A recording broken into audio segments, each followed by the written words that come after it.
కొత్త ప్రభుత్వానికి కొంత సమయం ఇస్తామని 6 గ్యారెంటీలు అమలు చేయాలని లేకుంటే నిలదీస్తామని జగిత్యాల ఎమ్మెల్యే డాక్టర్ సంజయ్ కుమార్ అన్నారు. బీర్పూర్ మండల కేంద్రంలోని రైతు వేదికలో 14 మంది ఆడబిడ్డలకు కళ్యాణ లక్ష్మి పథకం ద్వారా మంజూరైన 14 లక్షల రూపాయల విలువ గల చెక్కులను ఆయన పంపిణీ చేశారు. ఈ సందర్భంగా మాట్లాడుతూ తెలంగాణ రాష్ట్ర ఏర్పాటుకు ముందు పేద ప్రజలకు ఒక్క రూపాయి కూడా రాలేదని, కేసీఆర్ హయాంలో అనేక పథకాలు అమలు చేసి ఆర్థికంగా ఆదుకున్నారని వెల్లడించారు. కళ్యాణమస్తు పథకంలో భాగంగా 1,00,000 రూపాయలు తులం బంగారం ఇస్తామని 6 గ్యారెంటీల్లో అమలు చేస్తామన్న ప్రభుత్వం వాటి ఊసే ఎత్తలేదని విమర్శించారు. రైతు బంధు, రుణమాఫీ, 24 గంటల కరెంటు విషయంలో కొంత సమస్య ఉందని వాటిపై దృష్టి సారించాలని ప్రభుత్వానికి విజ్ఞప్తి చేశారు.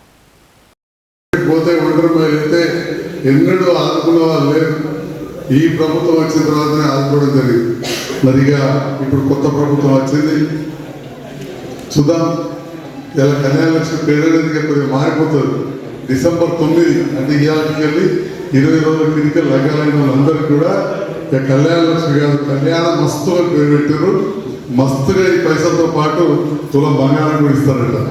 ఓకే, మనం వ్యంగ్యంగా మాట్లాడుకోవడం మీద వాళ్ళకి ఇస్తే సంతోషం. కొత్త ప్రభుత్వం ఎప్పుడెప్పుడు ఇస్తారని చెప్పి నేను కూడా చూస్తూ ఉన్నా. ఇంకా ఎమ్మెల్యే గెలిచాం కాబట్టి మేము కూడా పూర్తి స్థాయిలో మనం మా చేతిలో పెడతారో లేదో కానీ ప్రజాప్రతినిధిలో ఖచ్చితంగా అలా పాల్గొంటాం. ఏ ప్రభుత్వం వచ్చినా కానీ మరి ముఖ్యంగా మన నియోజకవర్గ ప్రజలు, రాష్ట్రంలో ప్రభుత్వం కొంత మారినా కానీ నన్ను గెలిపించినందుకు మీ అందరికి కూడా హృదయపూర్వక ధన్యవాదాలు తెలియజేస్తాను. నిరంతరం మీ మధ్యలో ఉన్నాం. ఇలా రోజువారీ ప్రాజెక్టు దాదాపు పూర్తయిపోయింది. మన వరదలు వచ్చి కొట్టకపోతే దాదాపు 7 గ్రామాలలో 800 కరెంట్ స్తంభాలు ఒక్కరోజు వేయించడం, 90 ట్రాన్స్ఫార్మర్లు వేయించడం. కరెంట్ అనేది 24 గంటలు కూడా పోలేదు. గతంలో వరదలు వచ్చినప్పుడు మన రంగసాగర్లో చెప్తూ ఉండి అంతకుముందు వరదలు వస్తే 2 నెలలు కరెంట్ లేకుండా రంగసాగర్లో